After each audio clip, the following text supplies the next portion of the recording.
O Senhor esteja convosco. Proclamação do Evangelho de Jesus Cristo, segundo Lucas. Glória a vós, Senhor. Naquele tempo, disse Jesus a seus discípulos: Tomai cuidado para que os vossos corações não fiquem insensíveis por causa da gula, da embriaguez e das preocupações da vida, e esse dia não caia de repente sobre vós, pois esse dia cairá como uma armadilha sobre todos os habitantes de toda a terra. Portanto, ficai atentos e orai a todo momento, a fim de terdes forças para escapar a tudo o que deve acontecer e para ficardes de pé diante do Filho do Homem. Palavra da salvação. Glória a vós, Senhor.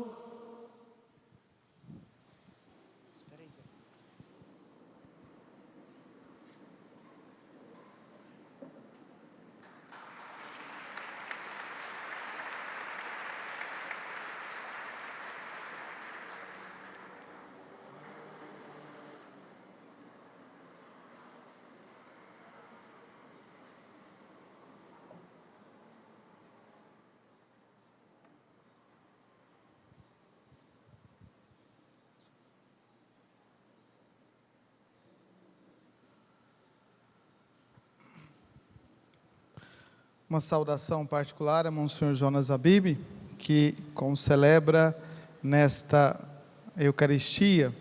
Com grande alegria recebi a notícia da sua presença aqui nesta missa. Isso para nós é motivo de grande alegria realmente, porque aqui está alguém que acreditou nessa nova realidade e que levou adiante esse grande trabalho. Então, a Monsenhor Jonas Abib, a nossa gratidão também por esta consciência e por essa escuta ao longo de toda a sua vida. Que alegria quando ouvi que me disseram, assim nos diz o Salmo 121. Esse salmo, o povo que caminhava para Jerusalém, recitava, louvava, bendizia a Deus quando se aproximava, justamente porque via a certa distância a beleza de Jerusalém. Chegar a Jerusalém significava chegar àquele lugar prometido por Deus. Hoje, para nós, esse lugar se converte na nossa Jerusalém, no lugar onde nós somos chamados a contemplar a beleza do amor e da misericórdia de Deus. Por isso também nós, como o salmista daquele tempo, dizemos com toda a nossa força, que alegria porque aqui estamos e a alegria de nos encontrarmos reunidos para a celebração da Eucaristia. As novas comunidades são uma realidade eclesial atuante, que existe em grande número hoje na igreja. Aqui nós estamos reunidos em quase 60 novas comunidades que vieram para este acampamento, para este momento de profunda reflexão a respeito da importância dessa realidade na igreja. As novas comunidades estão espalhadas por todas as dioceses, e dificilmente a gente vai encontrar uma diocese, um lugar, onde não exista uma expressão das novas comunidades. E essa presença, ela é uma presença que nos enriquece. Essas novas comunidades assumem cada vez mais um lugar na igreja, e assumem diversas tarefas de serviço, e muitas vezes serviços ligados à caridade daqueles que mais sofrem. Muitas das novas comunidades são uma inspiração justamente para essa acolhida, uma acolhida da misericórdia daqueles que sofrem. As novas comunidades têm uma relevância eclesial concreta e precisam ser conhecidas e acompanhadas, para que possam chegar ao esplendor e o desabrochar da verdadeira primavera da igreja. Essa foi uma expressão de São João Paulo II, no ano de 1998, quando celebrou a vigília de Pentecostes com as novas comunidades. Ele falava dessa primavera da igreja, ou seja, a beleza das flores novas que chegam depois do inverno e vêm para encher de cor e de alegria a vida da igreja. Essa é uma realidade concreta das novas comunidades. Mas como nós podemos entender essa nova realidade, ou essas realidades, ou essa realidade das novas comunidades, que é tão recente e ao mesmo tempo tão vigorosa na igreja? Não é pouco o número que nós estamos aqui. Quase ou mais de 1000 pessoas reunidas para refletir exatamente sobre isso.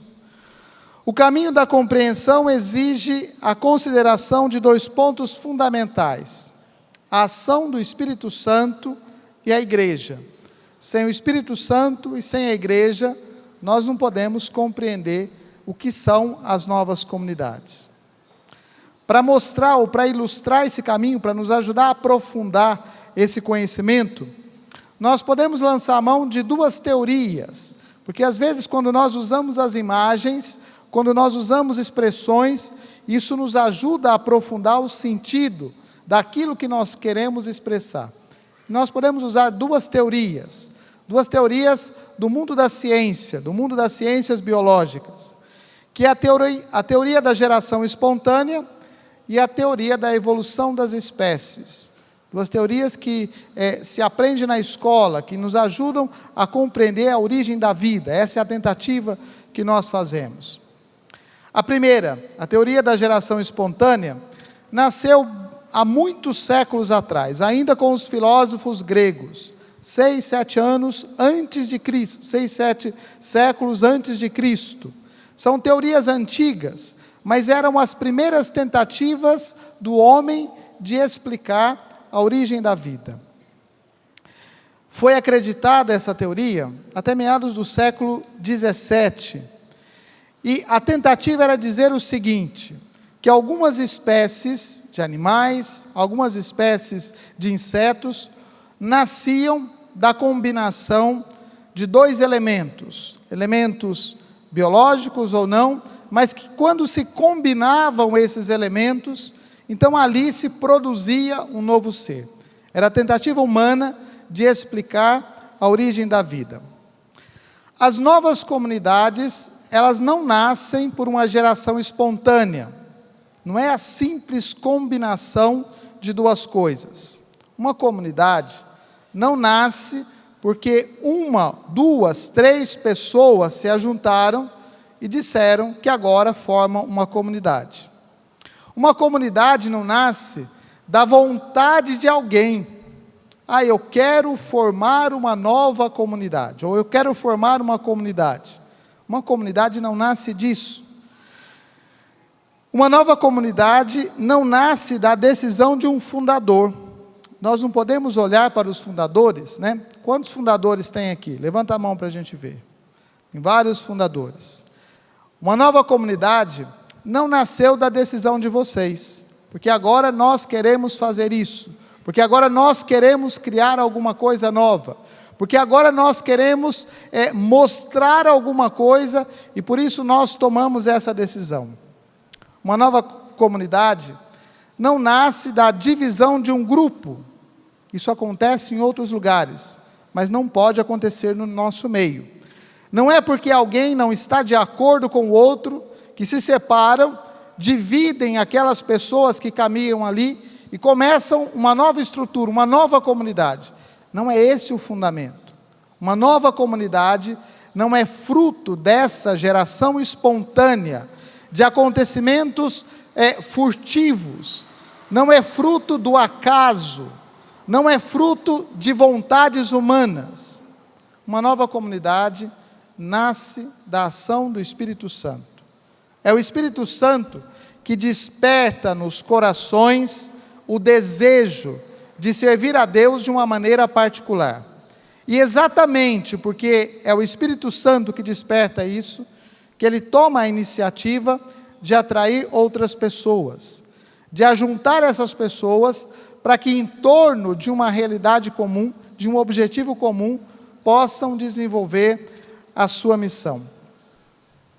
Uma nova comunidade não nasce porque tem um estatuto social.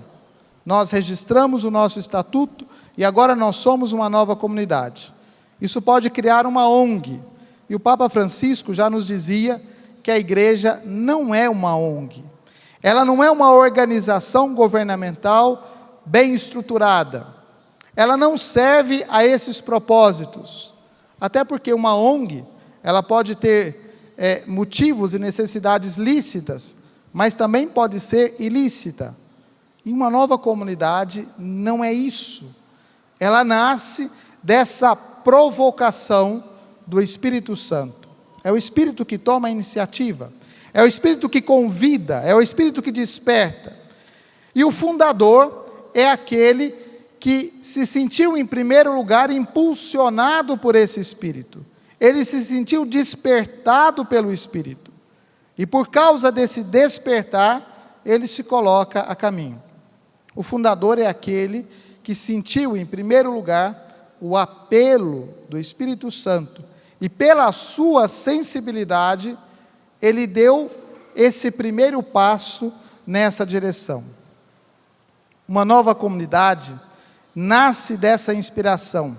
E é sempre o Espírito que toma a iniciativa de despertar e de atrair novas pessoas. Os fundadores não precisam se preocupar se vão ter ou não ter mais pessoas na sua comunidade. É o Espírito quem chama, é o Espírito quem provoca, é o Espírito quem convida, é o Espírito quem faz despertar, brotar nos corações esse desejo de seguir a Deus de uma forma particular, de uma maneira mais consagrada a Deus. Os fundadores das novas comunidades são esses que têm essa grande sensibilidade de ouvir o apelo e de dar esse primeiro passo. Os fundadores não são mestres e nem caçadores de discípulos. Eles são pessoas que escutam a Deus e ao Espírito Santo. Os carismas são dons de serviço e são suscitados pelo Espírito Santo em função de uma realidade concreta. Quando o Espírito precisa, ele suscita. Quando o Espírito necessita de uma forma particular de ação, então aí ele suscita esses carismas no nosso meio. E quantos carismas o Espírito tem suscitado na igreja, sobretudo ou principalmente, nós vemos isso com tranquilidade a partir do Concílio Vaticano II. A realidade que nos reúne aqui hoje é muito concreta. Portanto, os carismas não são um direito privado de uma comunidade. A comunidade que se fecha em torno do seu carisma, a comunidade que se fecha em torno dos seus membros. Não é essa a direção que o Espírito aponta. O Espírito não nos convida a uma separação do mundo, mas o Espírito desperta esses carismas justamente para que as novas comunidades possam testemunhar o Evangelho de uma maneira inserida dentro dessa realidade do mundo. Nós não precisamos mudar o mundo, ou nós não precisamos esperar que o mundo se transforme para sermos cristãos ou para testemunharmos a nossa fé. É nesse tempo, é nessa realidade, onde Deus nos convida, pela ação do Espírito Santo, a testemunhar aquilo que nós acreditamos. E as novas comunidades são esse testemunho inserido dentro dessa realidade. Mas não existe uma inspiração autêntica sem escuta, discernimento e aprovação. O chamado não é uma escuta privada, e nem o Espírito fala apenas com uma pessoa. Os fundadores não são autodidatas, que escutam o Espírito Santo por eles mesmos, tomam as suas decisões, tomam as suas iniciativas e seguem por esse caminho, como se nada mais em volta dissesse respeito a eles, como se unicamente importasse a vida da sua comunidade, a vida daquele grupo que está ao seu dispor. Os fundadores não são autodidatas. mas são pessoas que escutam em comunhão esse Espírito. Ninguém pode sequestrar a ação do Espírito Santo, fechar a ação do Espírito Santo em si mesmo. Ninguém pode dizer que apenas ele tem a capacidade do discernimento dessa realidade. Se não existe a escuta da igreja, nós podemos duvidar da existência e da realidade dessa comunidade. Nós sabemos que existem muitos problemas, nós sabemos que existem muitas dificuldades. Nós não podemos ficar com medo dessas dificuldades. Por causa das dificuldades, nós não podemos não querer as novas comunidades. Por causa das dificuldades, nós não podemos deixar de lado as novas comunidades. Mas é preciso falar seriamente sobre isso. É preciso ter a escuta partilhada com a igreja. Por isso, os fundadores precisam confrontar a sua escuta pessoal com a escuta e o discernimento do magistério da igreja. Porque ao magistério da igreja foi conferido o dom de governar a igreja. E as novas comunidades fazem parte da igreja. Elas não são alguma coisa separada da igreja. Se nós não temos essa escuta partilhada, então nós quebramos a comunhão. E se nós quebramos a comunhão, então aí não existe vida. É exatamente no confronto respeitoso e fraternal que as novas comunidades descobrem a autenticidade e a confirmação do seu carisma. As novas comunidades têm um lugar. As novas comunidades são importantes. E algumas vezes se diz assim, mas lá na minha igreja, lá na minha diocese, lá na minha paróquia, existe uma perseguição. A perseguição e a aprovação também fazem parte do processo de escuta. Quantos santos tiveram a sua vida aprovada? Quantos santos tiveram que enfrentar muitas dificuldades, mas se mantiveram fiéis à igreja de Jesus Cristo, se mantiveram fiéis a Deus, e pela escuta e pela obediência à igreja, chegaram a ver a sua obra realizada. Porque não era uma obra pessoal, porque não era uma obra individual, porque não era uma obra deles, mas era justamente a obra do Espírito Santo. E quando o Espírito fala, ele não fala sozinho, e nem fala só para um, mas ele fala dentro da realidade eclesial. Por isso a escuta é fundamental. A segunda linha de reflexão que nós tomamos, ou a segunda teoria que nós usamos, é a teoria da evolução. Se as comunidades não são uma situação que nasce por geração espontânea, mas que nascem pela ação do Espírito Santo, as comunidades, elas são como que organismos vivos dentro da igreja, que também é um organismo vivo.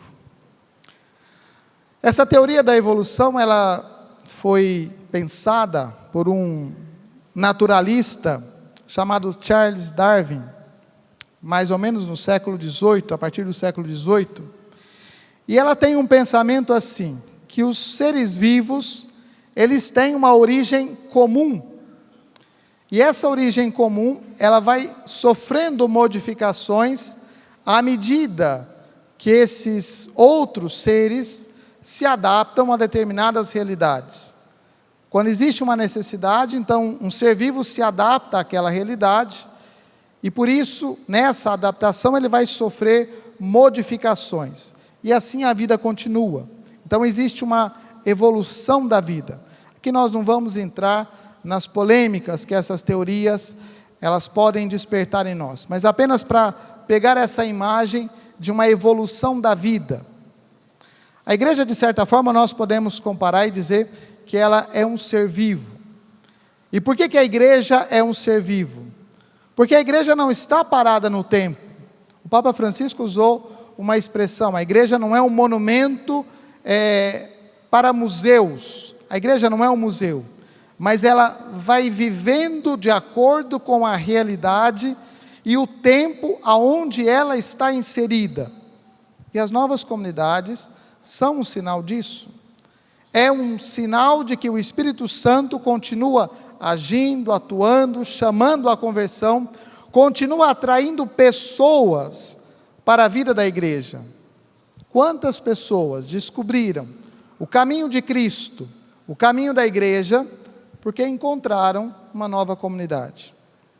Quantas pessoas, pelo sinal, pela alegria, pela música, pelo canto, pela dança, pela expressão das novas comunidades, redescobriram a sua vida de fé? Quantas pessoas se converteram exatamente por causa disso? Essa é a vida que existe na igreja. Por isso a igreja não é alguma coisa do passado, que fica lá já pronta. Não, mas ela é algo que está sempre em movimento. E nós podemos dizer, sempre em construção. E para construir a igreja, ou nessa construção contínua da igreja, o Espírito Santo suscita realidades que ajudem nessa construção. As novas comunidades, como organismos vivos, nascem dentro da realidade da igreja e nela crescem e se desenvolvem. As novas comunidades chegam à plenitude da sua beleza, aquela primavera que falava João Paulo II, justamente quando permanecem no seu lugar dentro da igreja, não quando estão separadas, como um apêndice, como alguma coisa que é externa, mas como algo que continua firme, presente dentro da igreja. É dentro da igreja que nós podemos fazer aquelas transformações que são necessárias. É dentro da igreja que nós damos o sinal e o testemunho necessário à conversão. Quando falamos da igreja, é preciso considerar uma dupla realidade. A igreja tem uma existência espiritual enquanto projeto, enquanto vontade de Deus. E a igreja tem uma realidade histórica no tempo. No tempo aonde a igreja vai continuando o seu trabalho. Desde sempre, a igreja foi pensada por Deus. Ela não é uma criatura humana. Ela não é a reunião de 12 pessoas, de 12 apóstolos, que decidiram levar adiante o ideal de Jesus Cristo. Ela é pensada por Deus. O Concílio Vaticano II fala isso de forma muito forte, de forma muito verdadeira, reafirma essa grande verdade de fé. A igreja é desejada por Deus. E por que Deus quis a igreja? Para reunir nela todos os seus filhos no Filho, que é Jesus Cristo. E para que através do Espírito Santo, a igreja continuasse na história, o trabalho de evangelização, de levar a palavra dele a todas as pessoas. O final do Evangelho de Mateus termina exatamente assim: ide por todo o mundo e anunciai a boa nova do Evangelho, e aqueles que acreditarem, forem batizados, esses vão realmente se encontrar com o amor de Deus. É nisso que nós acreditamos. Então a igreja, como realidade desejada, ela é um sacramento de salvação para aqueles que nela entram. E a igreja é o lugar do apostolado. Todos nós somos chamados a ser comunidade inserida na onde nós estamos. Não simplesmente porque nós fomos ao nosso grupo, à nossa comunidade, à nossa paróquia, mas nós somos igreja quando nós estamos no trabalho, quando nós estamos na escola, quando nós estamos no nosso dia a dia. Às vezes tem pessoas que dizem assim: lá no meu bairro não tem igreja. Como não tem igreja no seu bairro? Você está lá. Você tem que ser igreja no seu bairro. Você tem que ser igreja na sua rua. Você tem que ser igreja no seu trabalho. Na onde você vai, em todos os lugares aonde você vai, você testemunha aquilo que é ser igreja. Mas também pode ser um contra-testemunho, quando nós não vivemos essa verdade do Evangelho. Por isso o convite para nós é justamente esse, de testemunhar a nossa fé. Essa igreja que é desde sempre desejada por Deus, na sua realidade histórica, é uma igreja que, provocada pelos novos desafios de cada época, e animada pelo Espírito Santo, ela dá uma resposta. A igreja não tem medo dos conflitos, a igreja não tem medo das situações de contradição, a igreja não tem medo das muitas dificuldades apresentadas pelo mundo, porque é justamente nessas realidades aonde ela se apresenta como verdade, é aonde ela brilha como verdade de Cristo, proclamada pelo coração, pela vida daqueles que são os seus fiéis. E as novas comunidades têm um papel muito importante no tempo presente, nos dias de hoje, porque vocês, como realidade dessas novas comunidades, estão inseridos em muitas situações, em muitos acontecimentos de conflito, e lá vocês precisam testemunhar a fé, fazer a diferença, mas fazer a diferença para melhor, fazer a diferença para muito mais do que aquilo que nós vemos. As novas comunidades representam para toda a igreja um ganho, enquanto manifestam a pluralidade e a beleza dos carismas, e mais ainda, enquanto guardam e promovem a comunhão. Todo carisma só tem valor objetivo se ajuda na missão da igreja. Não é possível pensar uma nova comunidade isolada como um gueto, como alguma coisa à parte. Dentro da paróquia nós temos a paróquia e temos a nova comunidade. Dentro da realidade da igreja diocesana, nós temos a igreja diocesana e temos a nova comunidade. Não é possível pensar nessa realidade de alguém fechado nos seus próprios interesses, porque todo fechamento produz unicamente a morte. E nós sabemos que muitas novas comunidades já nasceram e já morreram. Nós sabemos que muitas novas comunidades já apareceram e já desapareceram. E por que isso acontece? Porque o fechamento provoca a morte. Dentro da realidade da igreja, as novas comunidades não são uma mutação indesejada. Uma mutação é alguma coisa que não serve para nada, porque ela sofreu muitas variações, então é alguma coisa descartável. As novas comunidades não são uma realidade descartável, não são uma mutação indesejada, mas elas são esperadas. Elas são esperadas e necessárias, e sob a ação do Espírito Santo, e por meio da comunhão, elas cada vez mais precisam assumir o seu lugar de testemunho do Evangelho no mundo. Elas têm um lugar e uma função. Todo fechamento provoca a morte, e o Espírito não age quando existe fechamento, porque o Espírito Santo não pode entrar numa comunidade fechada. O Espírito Santo não pode entrar em corações que estão endurecidos, numa vontade que se considera absoluta. O Espírito Santo não pode fazer parte de um projeto assim. Para aqueles que participam de uma nova comunidade, isso é um dom. Vocês receberam de Deus um dom. O primeiro dom que vocês receberam foi o batismo, de serem chamados a ser filhos de Deus, de serem chamados a fazer parte da família do Pai. E complementando esse chamado, complementando essa graça, vocês receberam o chamado para serem membros de uma nova comunidade, de fazerem parte de uma família que caminha junta, que sofre junta, que chora junta, de uma família que experimenta dores e alegrias, de uma família que caminha diante do mesmo Senhor, tendo Jesus como bom pastor.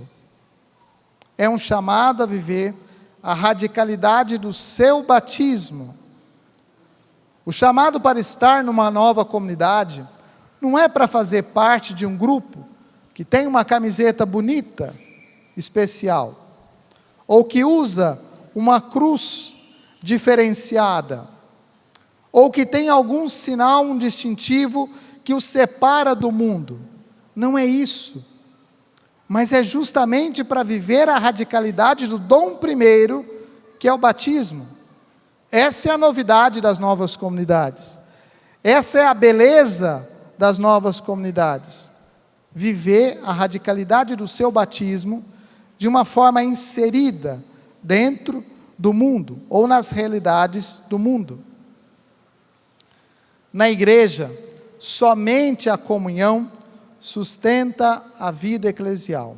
Não existe outro caminho. As novas comunidades são uma realidade ainda em formação, e a solidez dessa obra depende da escuta e da obediência. Se temos problemas, e nós temos, e nós não fechamos os olhos para eles, nós olhamos para algo ainda mais, para algo maior, que é a graça de uma comunidade de vida que testemunha a sua fé, que sustenta no mundo aquilo que é a verdade do Evangelho, que vive a beleza desse Evangelho. Assim, a Igreja de Cristo, o monte da casa do Senhor, continua a realizar a sua missão de levar a boa nova do Evangelho. É a maneira como nos dias atuais o Espírito Santo leva adiante o trabalho da igreja, também através das novas comunidades. E se é assim, o que é que nós nos tornamos? Instrumentos na mão do Espírito. É isso que nós somos, nada mais do que isso. Instrumentos chamados pelo Espírito para estar a serviço. Novas comunidades, vocês foram chamados para o serviço. Vocês querem servir a igreja de Jesus Cristo? Vocês querem servir a Jesus Cristo? Sim. Gostei da resposta.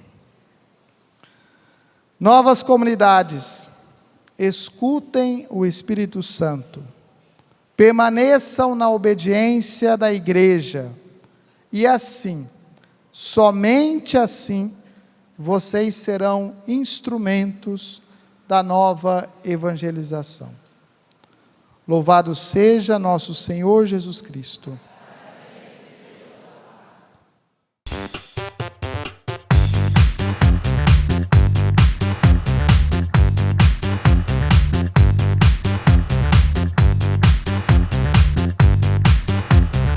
cançãonovaplay.com. Assine já!